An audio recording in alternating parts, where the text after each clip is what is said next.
السلام عليكم ورحمة الله تعالى وبركاته. مرحبا بكم في قناة مطبخ داري. نتمنى كلكم تكونوا بخير وعلى خير وكتصوموا نتوما بصحة جيدة. اليوم ان شاء الله غادي نشارك معكم دي بيتزا. الحجم ديالهم متوسط، جاو خفافين بعجينة هشيشة بنانين وبسرعة كيوجدوا، ما كياخذوش نهائيا الوقت. نتمنى تجربوهم وينالوا الاعجاب ديالكم. اللي جرباتهم تخلي لي في التعليقات كيفاش جاوها. ما تنساوش تشتركوا في القناة باش تصلوا بجديد الوصفات. ايضا ما تنساوش دعموني بلايكات ديالكم. بقوا معايا تشوفوا المكونات وطريقة التحضير وفرجة ممتعة. فعلى بركة الله غادي نحتاج بالنسبة للمكونات. هنايا عندي 2 ديال الكيسان ديال الماء يكون دافي، مع معلقة كبيرة ديال الخميرة ديال الخبز أو الخميرة الفورية، كيس ديال خميرة الحلويات ما يعادل 7 أو 8 غرام، نص كاس ديال زيت الزيتون، معلقة ديال سكر سنيدة، والملحة على حسب الذوق ديالكم. فهاد المرحله هذه ممكن انكم تضيفوا السحتر، الاختيار كيبقى لكم. وغادي نسمها بشويه ديال الثومه يابسه. غادي نخلط كلشي مزيان. غادي نضيف معاها كاس ديال الفينو او الدقيق القمح.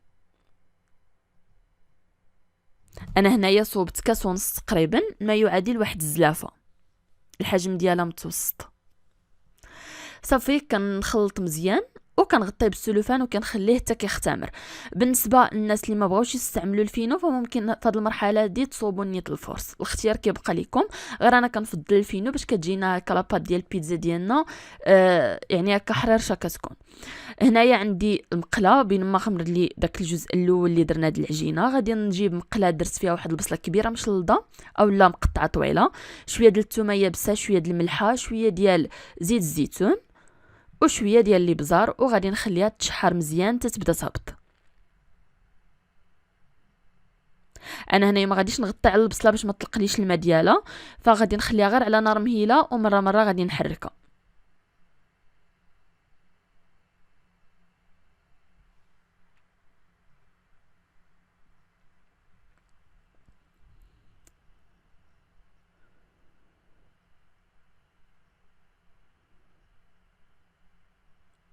هنايا بين ما خليت البصله هكا كتشحر غادي ندوز باش نحضروا صلصه الطماطم او صوص طوماط اللي كتجي بنينه وبسرعه كتوجد. خديت 2 معالق ديال الطماطم او مركز الطماطم، خففته بشويه د الماء، ضفت واحد 2 فصوص كبارين ديال الثومه محكوكين، شويه د الملحه، شويه د الابزار، شويه د الكمون وشويه ديال الملحه على حسب الذوق ديالكم، شويه ديال الزيت، وكنخليها كتشحر. يعني كنخليوها فقط كتغلي واحد شويه، كتبدا كتبقبق حتى على ما كتحصلوا على الكثافه اللي بغيتيو، وكتضيفوا عليها البوط. هنايا في مطيشه غادي نضيف واحد المعلقه او معلقه صغيره ديال السحتر وغادي نخليها كتغلي. وهنايا يعني البصله بعد ما بدات كتهبط او بدات كتشحر غادي نضيف كميه ديال الكفته على حسب الرغبه ديالكم.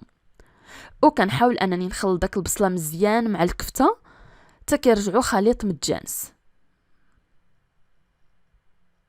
شوفوا معايا حتى كيرجعوا لنا على هذا القوام هذا. صافي غادي نخليها كتشحر حتى كتنشف لنا مزيان الكفته وكتشحر مزيان، ومن بعد عاد غادي نطفي عليها.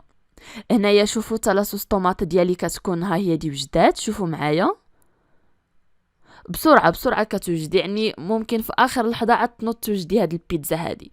حتى في هاد المرحله هادي اللي درنا ديال العجينه فبسرعه كتخمر لنا العجينه من بعد. هنايا خليت الحشوه وصوص طوماط على جنب والعجينه ديالنا. شوفوا الخليط كيكون ختامر. غادي نضيف عليه 2 ديال الزلايف ديال الفورس او الدقيق الابيض وغادي نخليه يتعجن مزيان. يعني كما عجنتيو بالعجانه او بيديكم بحال. هنايا جاتني ثقيله واحد شويه، فضفت شويه ديال الماء دافي باش هكا تزيد تخفف لي.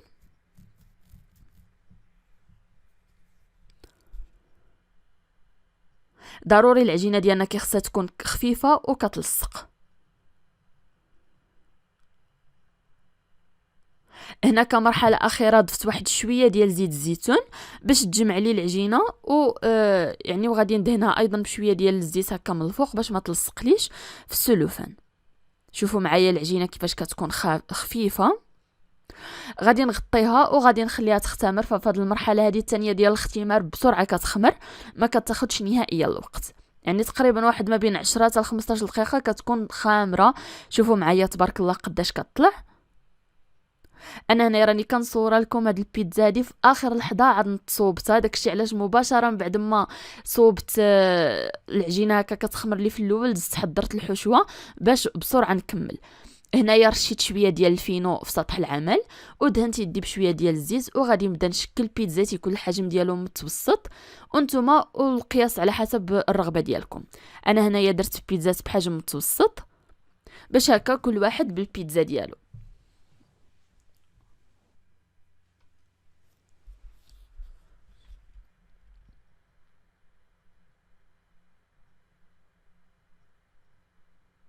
شوفوا معايا العجينه راه كتكون كتلصق في اليد، فضروري انكم تدهنوا يديكم بشويه ديال الزيت.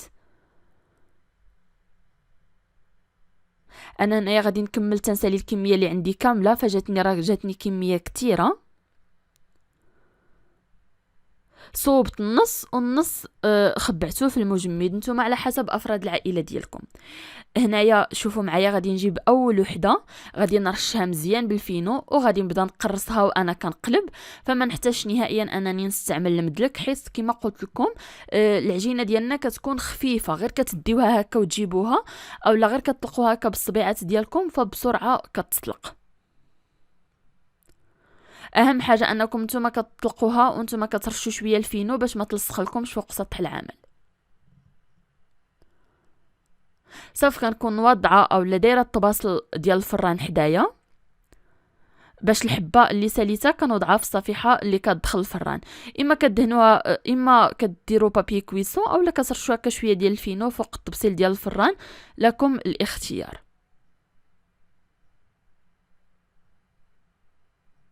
صافي فاش كنديرها في الطبسيل كنعاود نقادها وكنجيب وحده اخرى بنفس الطريقه كنرش شويه ديال الفينو.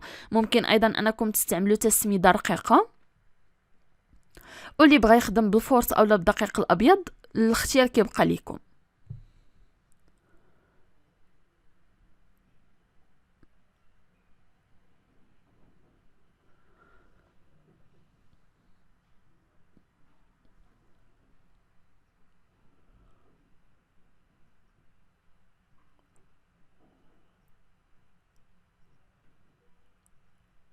هنايا شتيو معايا الطريقه كيفاش سهله باش كتطلقوها.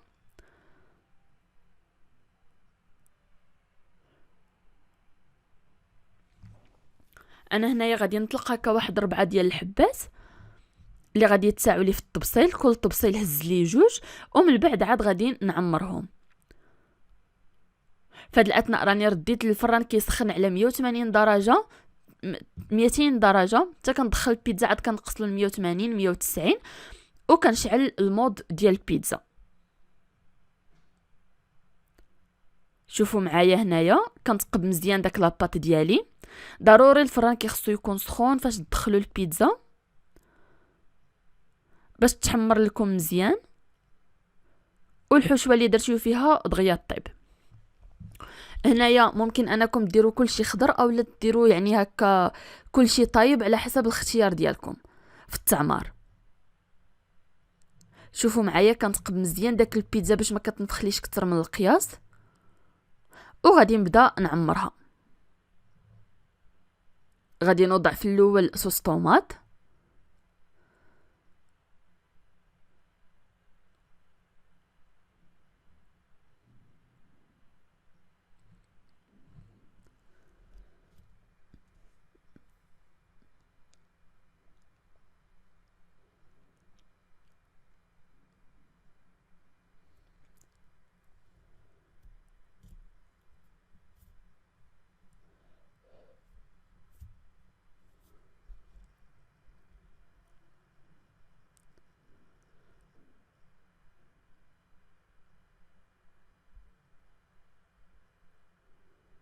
من بعد غادي نوضع شويه ديال الفرomage،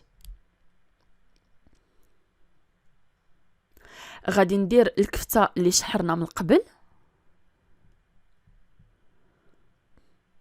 والحشوه دائما كتبقى اختياريه، ممكن انكم تعوضوا الكفته بالصدر ديال الدجاج اولا بالطون، الاختيار كيبقى لكم على حسب اللي متوفر عندكم.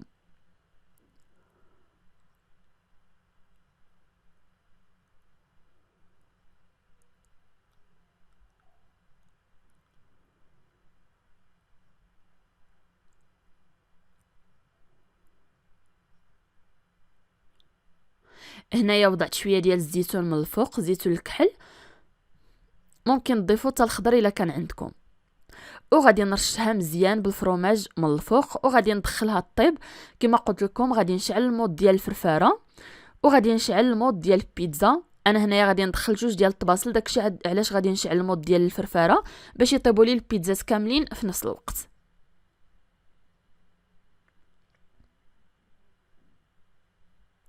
هنايا بالنسبه لجوج بيتزات الاخرين دهنتهم بصوص طوماط كما درت الوالا، درت لهم كفته، وغادي نزوقهم بشويه ديال الفلفله خضراء.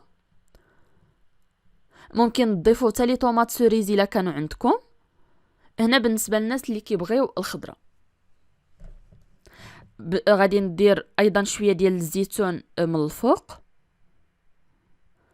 والفرomاج، وغادي نرد البصل ديالي بجوج كيطيبوا. كما قلت لكم الفران سخن من قبل على 200 درجه، دابا غادي نهبط الفران اولا درجه الحراره ل 190.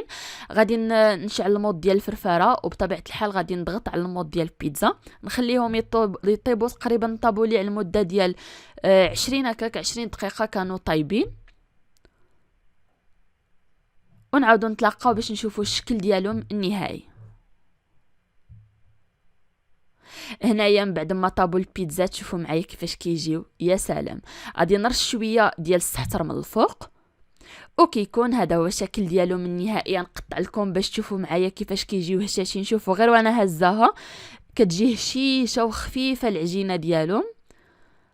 هاد لاباط هادي ناجحه 100%. نتمنى فعلا انكم تجربوا هاد البيتزا وتنال الاعجاب ديالكم. اللي جرباتها تخلي لي في التعليقات كيفاش جاتها.